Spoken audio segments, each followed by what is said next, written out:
Many of you might remember this man, the flamboyant entrepreneur and the king of good times, Vijay Mallya.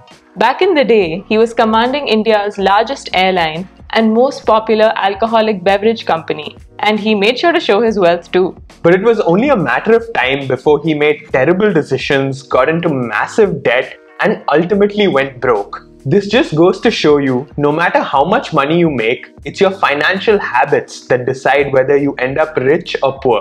Let's dive into that today by talking about 5 money habits to watch out for.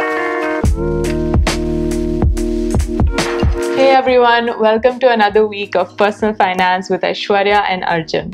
On this channel, we share money management tips and investment strategies to improve your financial well-being. We were celebrating just a few days ago because our channel reached 1,000 subscribers, and we just wanted to thank all of you for your constant love and support all this time. Since our last few videos have been about important financial concepts and strategies, we wanted to take a step back and talk about certain habits that might be keeping you from making these strategies work. So let's start at number 5, and that's lifestyle inflation. In the simplest of terms, this means that your spending increases as your income goes up.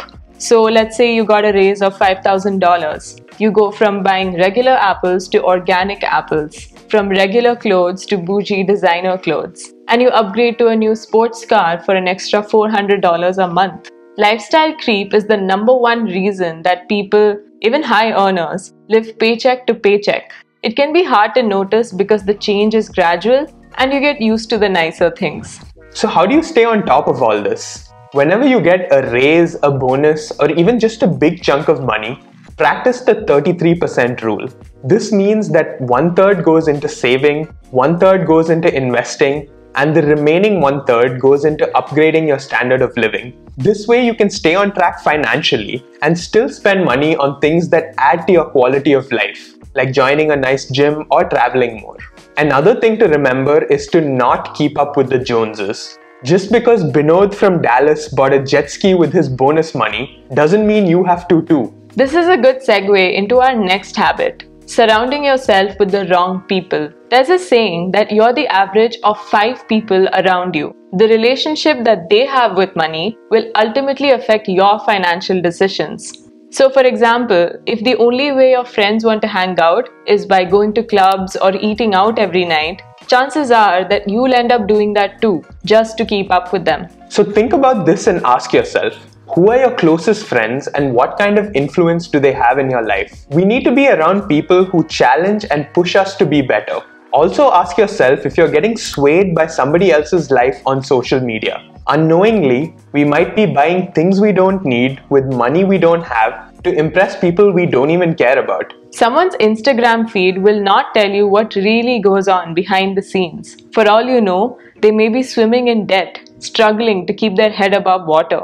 Personally, I'd rather be rich than look rich. Habit number 3 is not having a budget. A budget is one of the most basic tools when it comes to managing your money. If you don't know what you have coming in and going out, it can become extremely hard to keep your finances in order. Yes, you still might be aware of the big purchases like a new TV or a piano, but it's the small purchases that really start to add up. This was actually happening to me until a while ago. Whenever I'd get sweet cravings, I'd go down to the fancy organic store and buy ice cream for twice its regular price.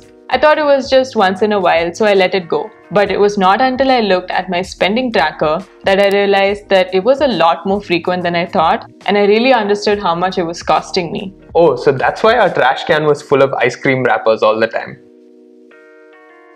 So here's a simple solution for this. Sit down with your budget every month and determine where every cent will go. A very basic example of this would be the 50-20-30 rule. This means 50% of your income goes into mandatory expenses like rent, utilities, and groceries. 20% of it goes into savings and investments, and the remaining 30% goes into discretionary expenses like restaurants and traveling. This can seem quite scary at first, but there are a whole bunch of apps out there that make budgeting a breeze. I'll link a few of them down in the description box below, so make sure to check them out.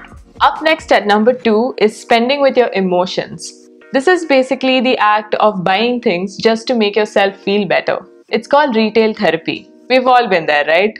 Ad agencies and social media algorithms are very well aware of this, and they try to exploit this emotional driver as much as they can. And before you know it, you have purchased a 90-second quiz makeup kit that you did not need just because it was on sale. Sure, it can help boost our mood when we make the purchase, but will it help in the long term when the novelty of the item wears off? Probably not. On top of this, emotional spending can lead to massive credit card debt, being behind on bills, credit scores being ruined, and essentially having no savings. But there is a way to beat this, and that's by using the 48-hour rule. Whenever you feel tempted to buy something, give yourself a grace period between that impulse and the actual transaction. Don't deny yourself that item. In fact, tell yourself, I am going to buy this if I feel the same way in the next 48 hours. And if you do feel the same way, by all means, treat yourself.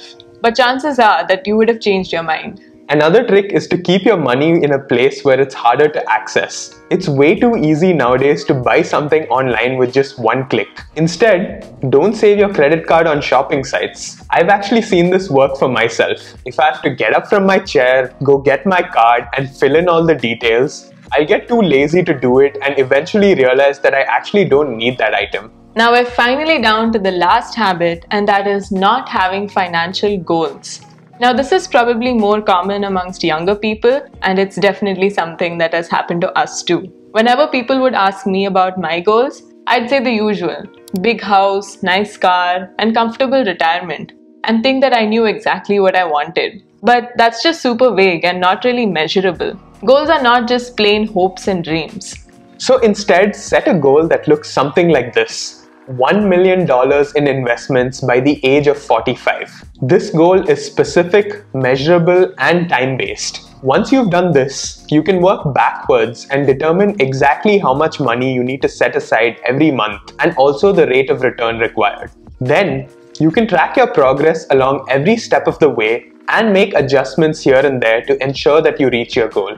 Just recognizing these money habits that we spoke about is a great first step. So think about your own habits and see if they're setting you up for success or leading you down a bad financial road. The good news though is that you aren't stuck with these habits forever. You have the power to change them right now. Start by tackling just one or two of these areas and build a solid foundation with your money. Soon that dream vacation won't be so unrealistic, and that house down payment will seem less intimidating. Alright, that's all we have for you today. If you like this video, give it a thumbs up, subscribe if you haven't already, and share it with your friends. Thanks for watching, and we'll see you next time.